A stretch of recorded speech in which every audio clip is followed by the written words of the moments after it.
Here I am. Alright. Hello everybody. We are here with the latest patch review, Shadows of Olympus. We're going to get started off with skins. There is some sick, nasty skins coming in this game. Starting with this one right here. This is the coolest skin I've seen in a long time. 404 not found. I love that skin. It is so good. I just love it. It's just one of my favorite skins. We're never going to look at it. Best skin. Awesome skin. Love it. Anyway, not excluding the 404 that just happened, this Zeus skin is absolutely impeccable. It's part of this SWC digital loot pack, which is going to be 1,300 gems. It also comes with Curse Agni. Maybe we can see that. We can see the Curse Agni. We can't see the Zeus. As there's Curse Apollo, there's also now going to be Curse Agni. Looks super cool. Has a custom effect on the ultimate in-game. And our convention code for this year is going to be Anubis. Convention Anubis. Super awesome. I'm right in the way. There we go. Now you can see it. I didn't really block much. I'm going back. Awesome skin right there as well. A new loading effect for shadow skins? Whoa, look at this loading effect. Can we... So, there's a new type of skin in the game called shadow skins. You buy these shadow skins with clan honor.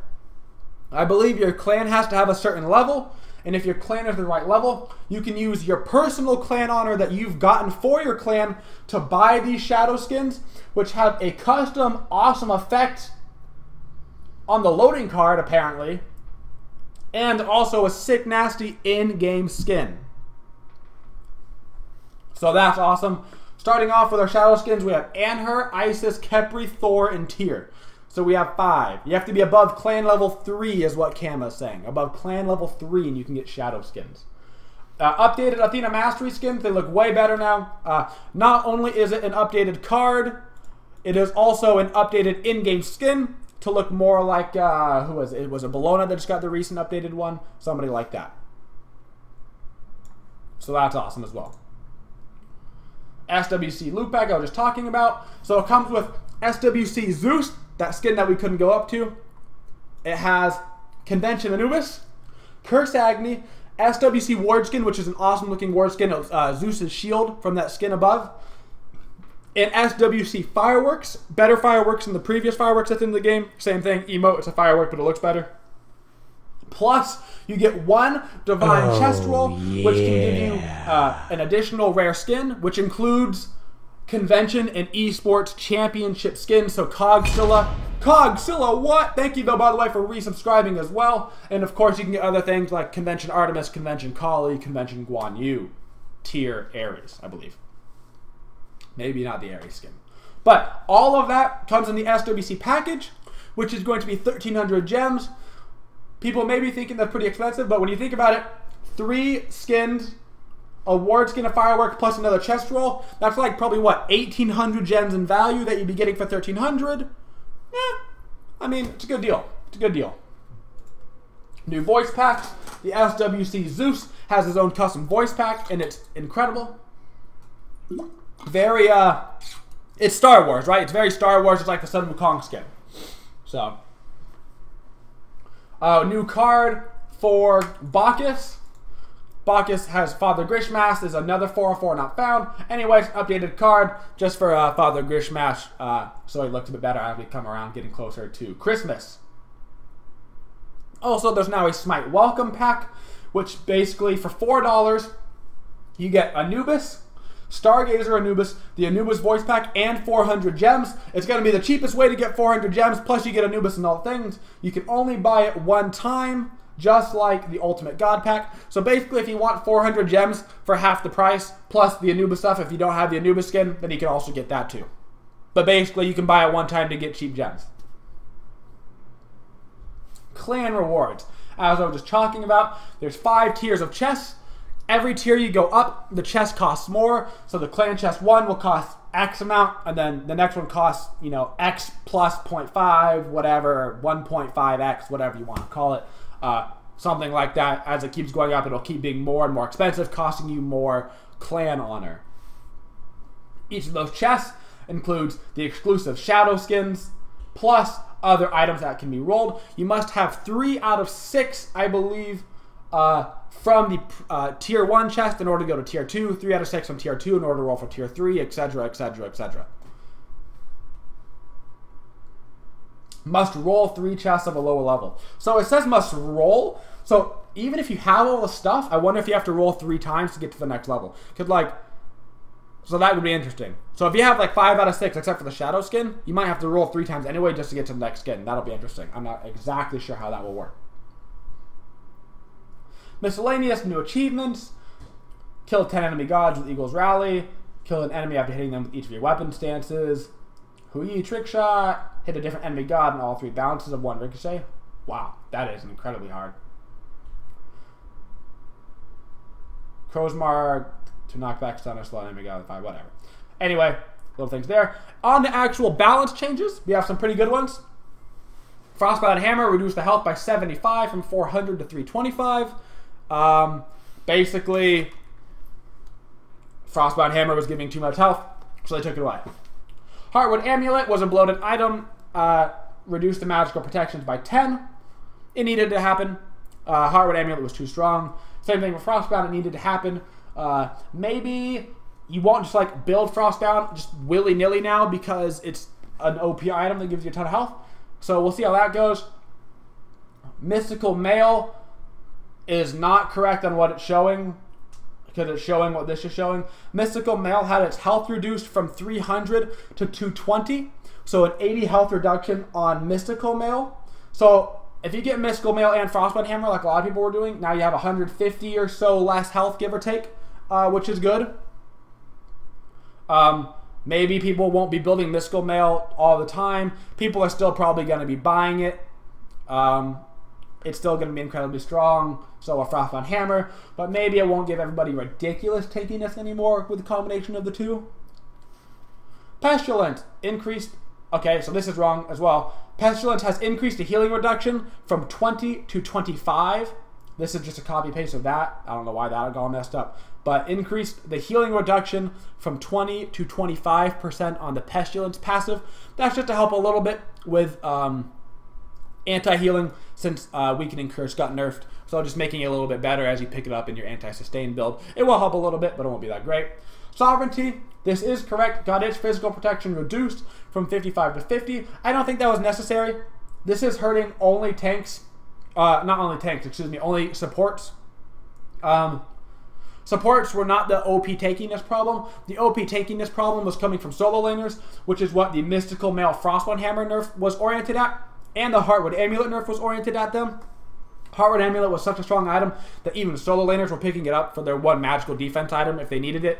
So I don't mind the Heartwood Amulet nerf. I do think the Sovereignty nerf was a bit overkill. Will this change any of the support build? Not really. But I might try to experiment a little bit with getting Midgardian Mail instead of Sovereignty. Midgardian Mail was already a better item than Sov, period. With this little reduction, of course, it makes Midgardian Mail even more attractive. The counterproductive part of it is, of course, you don't get the aura for your team, which obviously you want to give your team auras. So, you know, you got to give or take on that.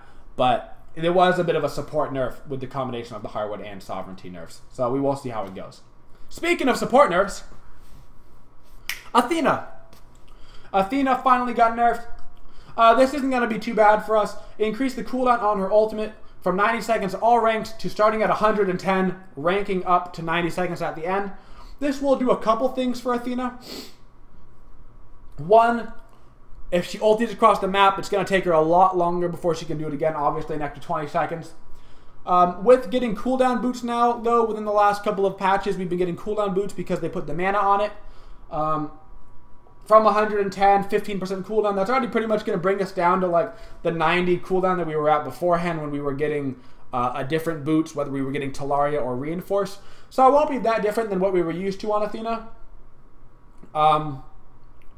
It shouldn't be that bad. She'll be alright. The biggest thing is we might be leveling up her ultimate now for the cooldown instead of leveling up the dash for the cooldown, which we were previously doing.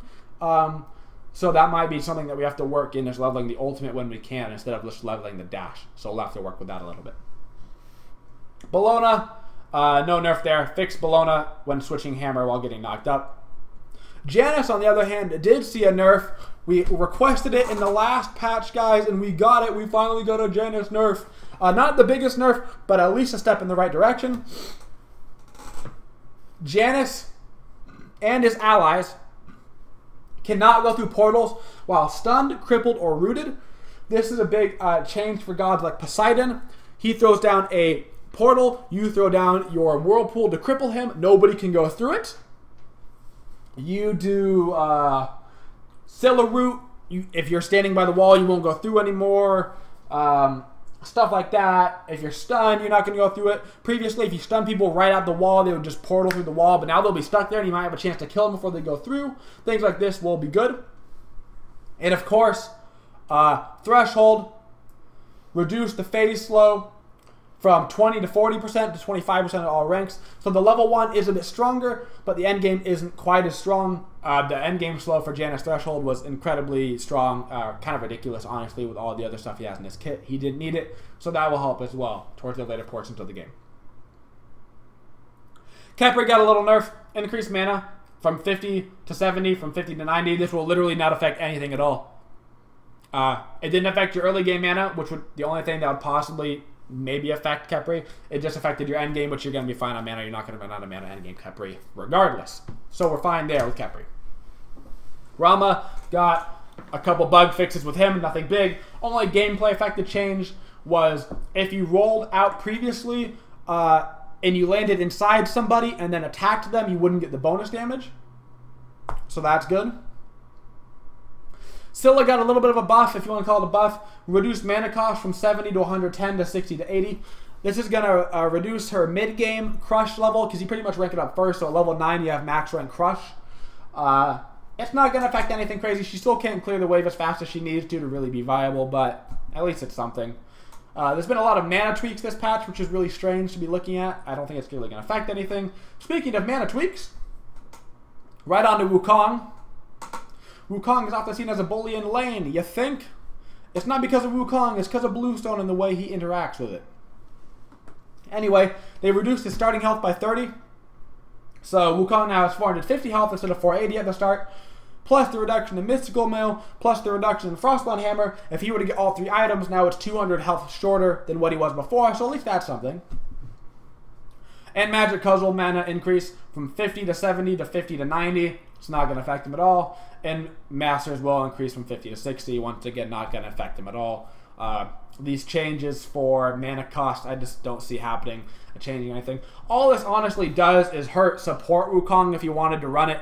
All this is like a Tricks tank nerf, like oriented at Tricks tank, because solo laners are going to have the blue buff. The mana cost isn't going to affect them at all. Zeus got an itty bitty nerf. Reduce the projectile speed of Aegis Assault from 90 to 70. So perhaps you'll have a better chance of getting away from it.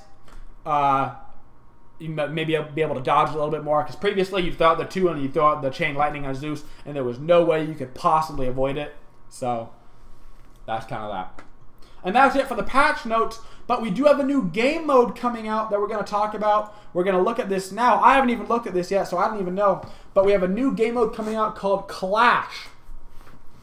Clash is a game mode. You can see the little map here. Basically, it's like a mimic of Conquest Queue, but on a tinier map, 2 lanes instead of 3. There's still jungle throughout it. It's a little bit more oriented towards the middle section of the map. You're going to see there's going to be jungle camps in this midsection of the map. It's like a hybrid between Conquest and Arena, leaning towards Conquest. I'd say 70-30 Conquest. It is 5v5.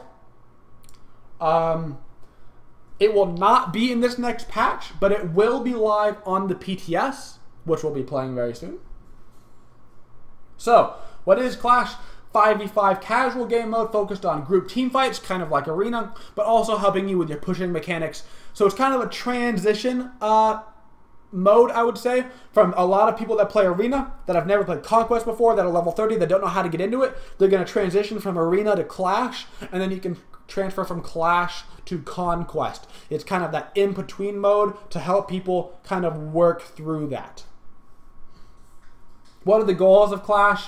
There's 2 premier game modes, Conquest and Arena. We find players either like the free-for-all constant fighting of Arena or the strategic nature of Conquest, blah, blah, blah, blah. Basically, this is going to cater to both of those people, kind of help mix them together, try to bring a little bit of the Conquest people towards Arena, bring some of the Arena people towards Conquest, or just have them come in this nice little middle place. It looked pretty fun. Can you play Clash this week? Yes, you can, but you can only play Clash on the PTS. You have to download the PTS if you want to play it. It will not be available on the live servers. They wanted to get some feedback about Clash before they put it live. And that's the end of our patch notes and Clash, guys. Thank you for watching the video. Please subscribe to me on YouTube if you want some more content. And as always, have a twitchin' day.